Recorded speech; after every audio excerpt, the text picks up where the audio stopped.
My name is Jozkoski. Didn't really have any trauma or anything like that. I was brought up pretty well off. We had everything we wanted when we were younger. Played lots of sports, did hockey, baseball. Little junior public school that I went to was pretty close knit with all my buddies and stuff like that. We all grew up together, kindergarten right through grade 6. Back then, it was a lot of marijuana, and there would be a little bit of alcohol, and I would drink. But drinking wasn't like I didn't really get into that until later. It was just I just wanted to smoke weed all the time.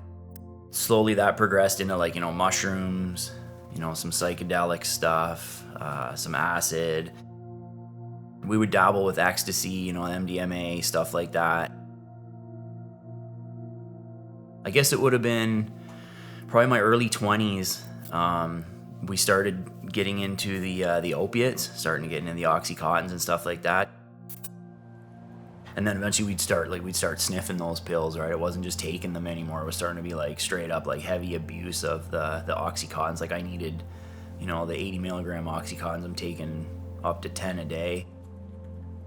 If you don't have them when you wake up in the morning, it's just that deathly withdrawal it's insane how bad it started to get. I tried to detox. I would go to Pinewood for a few days and just be sick as hell. And the minute I got out, I would just go straight back to the pills. Till eventually the fentanyl patches and the fentanyl pills came around. I ended up getting an impaired charge for driving. I was passed out at a stoplight.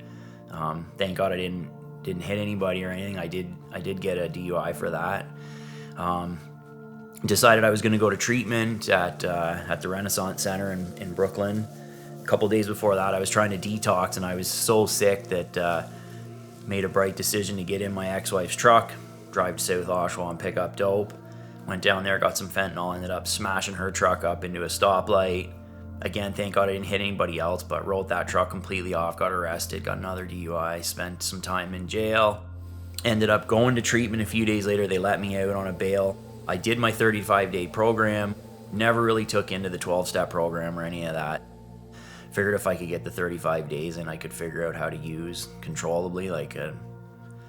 So the day I got out, I ended up using. The fentanyl use just ramped up even worse after that. I was neglecting my family, 2 children, totally pulled back from that, just wasn't seeing them at all.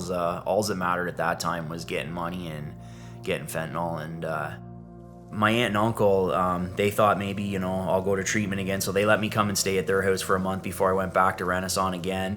I only lasted 4 days at treatment that time, and I had fentanyl delivered to the treatment center and got kicked out of there.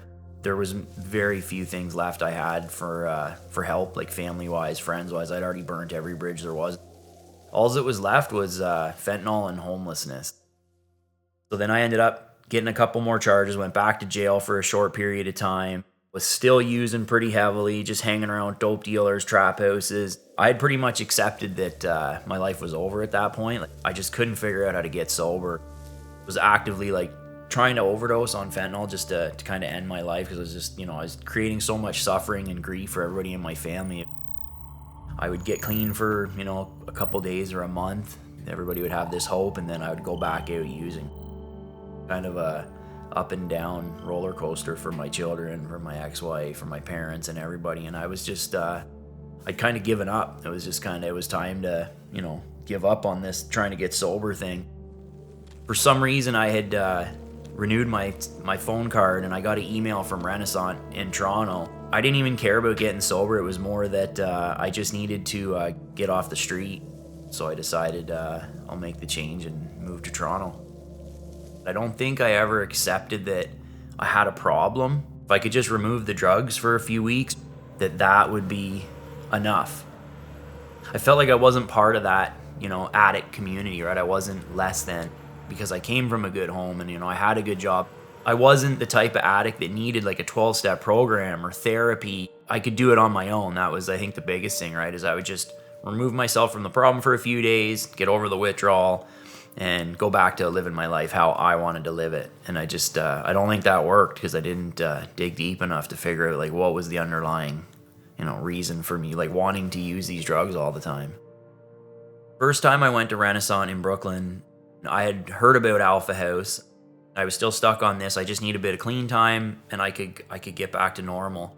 And obviously that didn't work. And then the time I went to Toronto, the counselors there had recommended Alpha House again. And when it came up, I was like, I had these memories of, okay, somebody had told me they went there, somebody that had a good stay there. Let's try that. I was super nervous when I got here. My expectations of like what Alpha House was going to be, I assumed it was going to be kind of more medical, more like a hospital setting. And when I got here, it was more like a house, a big home, big kitchen. The staff was super welcoming when I got here. I could relate to these guys right away. Like the first 10 minutes I was in the door sitting with the counselors talking, these guys have, what I'm looking for here. I think having the counselors like on site all the time that are all 12-step guys, and they didn't really like push the 12-step, but it was like it was there if we wanted it. Like they suggested like, this is how we got sober, and if you want to try it, this is definitely the way we did it.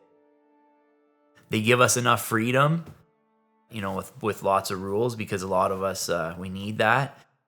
The way the guidelines are set out for cooking and chores and stuff like that, again, I feel like it was the right balance of freedom and routine and rules that we needed to have. Make your bed, like just simple little things that a lot of times us as addicts and mental health, we forget about those things.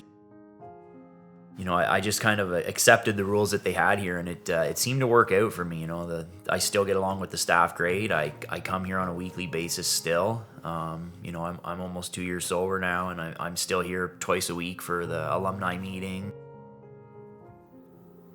I was 35 days clean when I got here. Just knew I needed something, and I knew all these guys were members of CA or AA or something, and they were all, multiple years clean, been through the same, insanity of using, all the hard drugs, homelessness, jails, institutions, all that crazy stuff. And then having so many different types of guys, like there's enough staff that, there's some alcoholics, there's some drug addicts, there's some older guys, some younger guys, helping us figure out anything from, OW, when, if you don't have money coming in to figure that stuff out, health reasons, dental, whatever you need, how to do your laundry, again, how to cook, even with relationship stuff, because I was early through going through the final steps of my divorce at that time. So there was help with that for me. As I moved on for housing, to try and figure out housing, because obviously I couldn't stay here forever. Once I had gotten clean, my ex-wife allows me to have my children on the weekend, so it took me a little longer to find a place. They definitely help you figure out your next step. I got meaningful employment with some other guys through the program while I was here, so that was huge for me. And then the other gentleman at the stay at the house, right? It's just a few guys either graduated or went back out or whatever it was. So, it's tough sometimes because you get close to some of these guys and then you wake up and they're gone, but I guess that's the reality of addiction when we're not ready to quit yet. But I definitely felt close with the guys. Like there was a definite community. We would go to meetings together. We would jump on the subway together. The guys that that stayed around the program and stayed clean, I still stay in contact with a lot of them now. This was the first place I could legit call home. During all those crazy years of nonsense, it would be so-and-so's house, or you'd be at a couch or a shelter or whatever. But when I was here during my stay, we'd be out and about, and when I would say, after we're done, we're gonna head home, it's like it's a different feeling of like what's home to you. So for me, those alumni meetings, it's important for me to come back for those, because this was my home for many months. And I like to see the guys, and it reminds me where I was at too, right? It keeps me sober, seeing the guys that are early, the guys that have been here for a few months. I like to see them growing, doing their program, doing well, and I've gained more friends through the guys that have come after me, that are here. And some of the alumni that were here years before me, I ended up becoming friends with, because we have that connection of, being caught in addiction and, having Alpha House as somewhere that helped us get sober and, have recovery in our lives every day. Currently, I'm back to work. I'm a woodworker, like cabinet maker by trade. Been doing that for 20 years, making okay money. Seeing my kids, healthy, happy, doing well in school, playing board games and stuff like that was something I really never got into when I was younger. It was just partying. So, when all of us are all under one roof and we're all, warm, healthy, happy, everybody's fed, there's snacks, playing board games, everybody's smiling and laughing. That makes me proud to have, made it through recovery and have those experiences now. Just, just simple things, just sitting around the table with all of us, just, laughing, having a good time, just playing games. The girlfriend that I have now, we dated all through high school. That relationship was kind of strained when we were younger as I started to get into the depths of addiction, and I kind of pushed her away. She's definitely not an addict by any means. She doesn't drink and smoke drugs or any of that stuff. And as that relationship kind of fell apart, again, I got deeper into addiction for the better part of 20 years. Had a completely different life.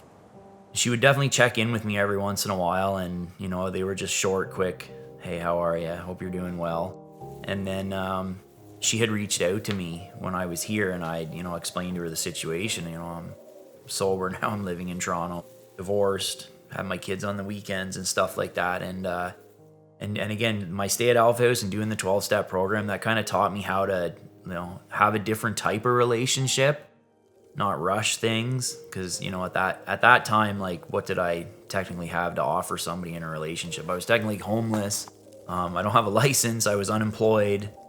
What I needed and what she needed at that time, it wasn't a relationship, and it was a friendship again. But we always had this deep connection. So when I moved out to Alpha House, we finally got to see each other again.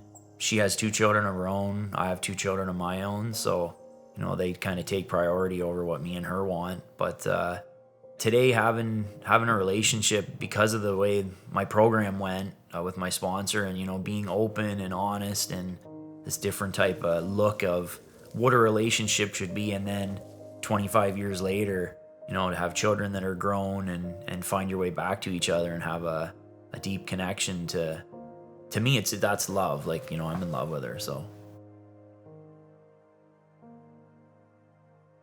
yeah, I had an amazing stay here. I'd recommend it to anybody. Just the help that they gave me, I was definitely not perfect when I came here. There's a couple times I probably almost got kicked out too for not following rules and trying to do things my own way. Without Alpha House today, I probably wouldn't even be here, to be honest. I really needed somewhere to go, and the stay I had here, 180 degrees changed my life. Helping me, get my children back. I have a great job now. I have my own place to live, pay my bills. An amazing girlfriend, who I love more than anything in the world.